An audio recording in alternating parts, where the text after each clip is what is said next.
Hello there, Sagittarius. My name's Frankie. I'm a clairvoyant, clairaudient medium, and an empath. This reading's going to be for Sagittarius for November of 2020. We are 11 months into the year.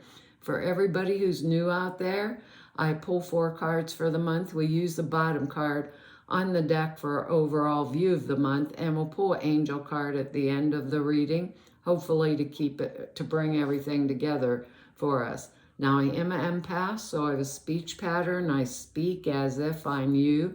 Guess that's going to make all of us Sages name Frankie for the time of the reading. Look at your moon sign and your rising sign. You'll get a more comprehensive view of the month, and I don't believe the cards will actually go week by week. I think they'll blend in and out throughout the month as an overall theme. Now, I have a short message for us, and they keep saying the word finances to me. It's like keep a focus on my financial obligations. And I don't really see it. I see a good card down here. We got a lot of emotional energy, a lot of cup energy this month. But they keep telling me focus on my finances, focus on my financial obligations and long-term commitments. Pay attention to, like, if I'm signing loans or documents or things like that, pay attention to it. Keep up with my obligations and start, like, maybe planning ahead. Insurance policies, financial obligations, cleaning them up, long-term investment, that kind of stuff. Like paying attention, cleaning up what I have, paying attention to my future, basically. Our words down here are risk, kindness, maybe that's why the word risk is in here. Kindness, courage, authenticity, and birth. And we got an interesting, strange lay of cards. I don't know what to say because the whole world right now is strange. So I'm not, there. We get the one of the best cards in the tarot for our bottom card on the deck, and right underneath that is the Magician. So it can't be all that bad for us this month. I guess you're gonna have to get used to this new computer that I have, because I'm sure not getting it. Eventually I'll get it. Card on the bottom of the deck is the World card, which is really a good card. It's like, to me, this is success is insured. It's success in all of our endeavors. We are, or soon will be, right on top of the world. That's excellent. You know, everything available to us, like completion of projects for one thing, attainment of our goals and our aims. What else comes with this? Happiness, harmony. Whatever we do now is going to actually succeed, even if it's a career change or a move or to another place, a new relationship, recognition, rewards, acclaims. It's the end of the old cycle and the beginning of the new. See, we got 2 10s here, you know, it's card number 21, end of the tarot. End of the old and fresh new, beginning of the new. So it's kind of an exciting card. End of an old cycle, beginning of the new one. We have mastered, like, all of the complexities. We've come through the whole entire tarot, basically, of our own inner nature.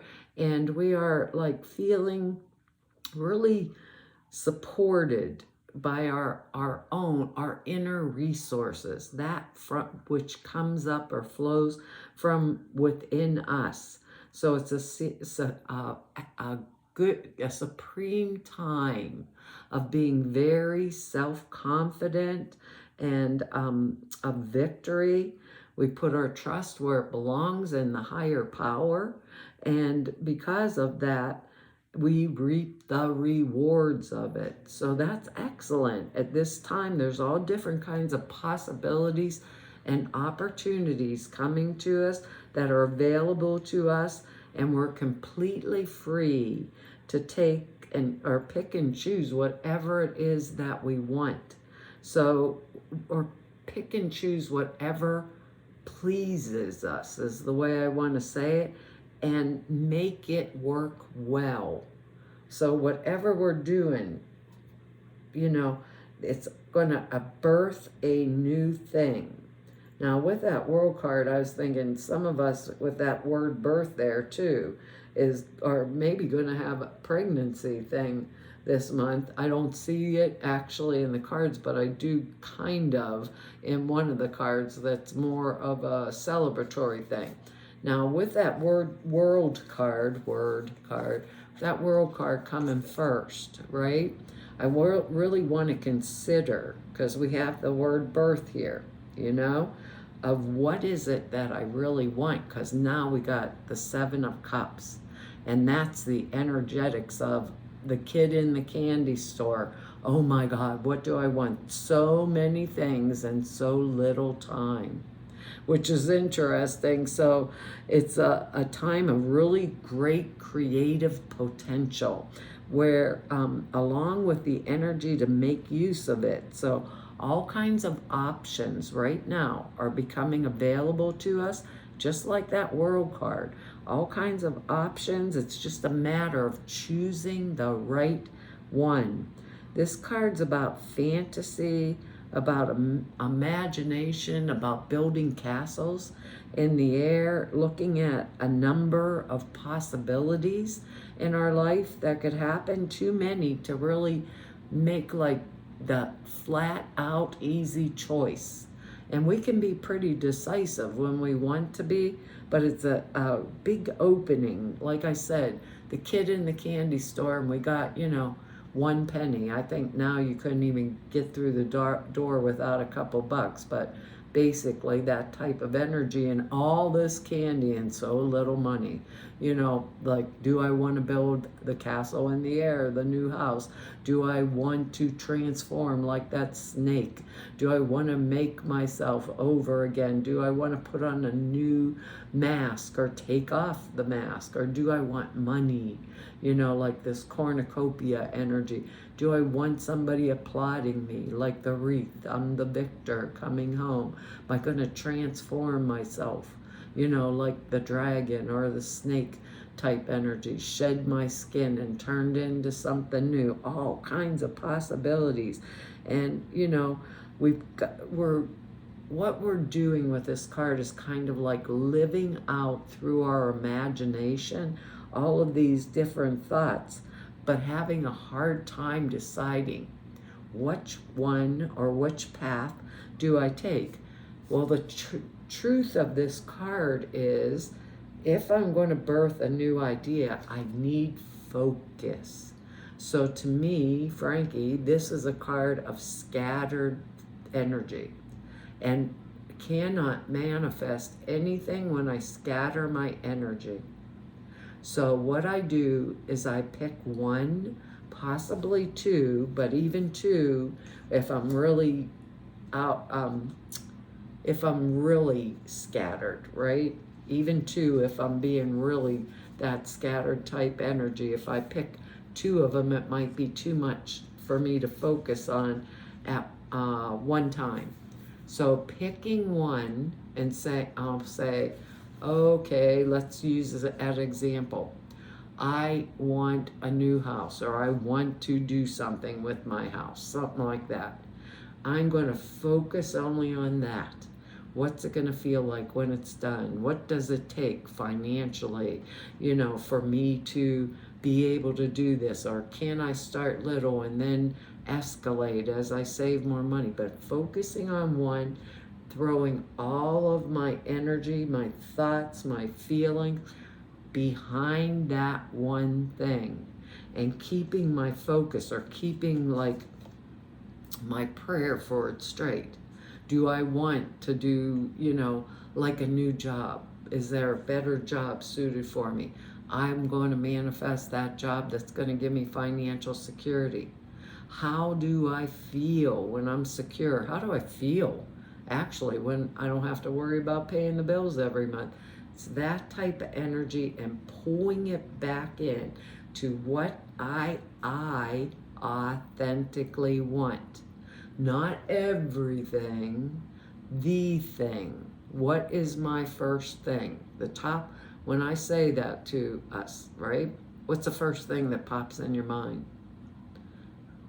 First thing that pops in your mind. That's where we're going to put all of this focus, right? And that is what we're going to use, especially because of our next card. Next card's the Page of Pentacles. Page of Pentacles is a card of a scholar, right? That's what they call it, the student, the card of the scholar. This dude here is so focused with his nose in the book, he walks directly into the wall. Can't see anything else, using the energy of the Page of Pentacles for some of us. For some of us, the Page of Pentacles may be someone other than us, you know, but I can see where we could use this energy to not scatter focus. This dude's focused, right? Walking into the wall because he's so far into the study, using that with that Seven of Cups. So part of us are going to do that. Page of Pentacles is earth energy. So it's going to be Taurus, Capricorn, Virgo, male or female, if it's someone outside of me. I think for a lot of us, they're calling us to use this energy, this clear, focused energy, to stay in touch, to keep in touch with that, not scattering my focus, that kind of deal. For others of us, it'll be someone outside of us. It's a message regarding the acquisition, right, of money or some type of material goods. So is that World card there. So the news is good. He's the bearer, he or she, bearer of good tidings. Parent success. The appearance of this card suggests someone who's very intelligent, refined, like sensitive to the arts, appreciates the good life. And if it doesn't represent a person, it will represent our own worldly ambitions, something we are doing in the world, and a message that concerns them. But remember, the message is a message of good tidings. So it's a good message about something going on in our particular little world right now. So it's exciting, it's good. Don't scatter the focus. What do I authentically want? It's that kind of, it's how it feels, that kind of energy. Now, if the Page of Pentacles energetics is someone outside of me, I want to think about this and consider it. Page of Pentacles energy is a energetic sometimes of a gossip.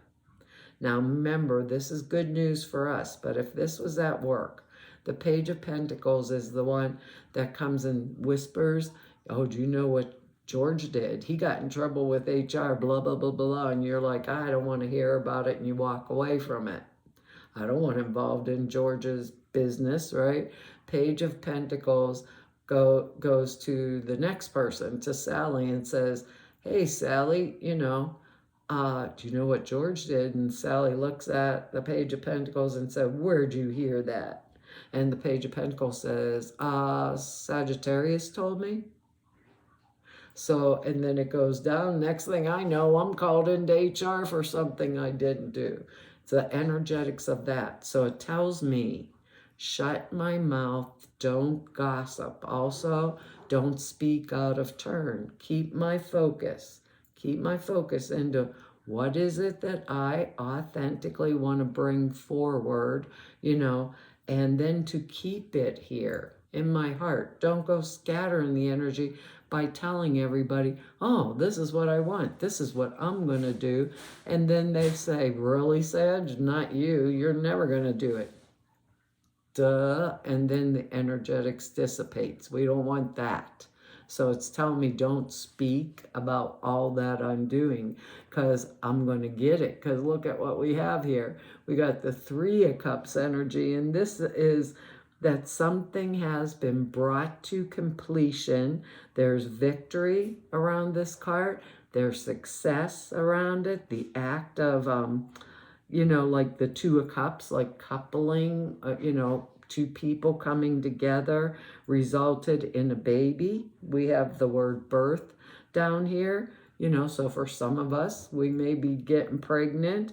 A birth of a baby, a creative venture, sometimes a sellable product. It's time for, the card itself is celebratory, time of celebration. So I know what we're doing is going to come to completion as long as we can get that focus. Remember that, Sag. That's our most important thing, keeping that focus. So experiencing success and plenty with this card. Merriment, celebration is at hand.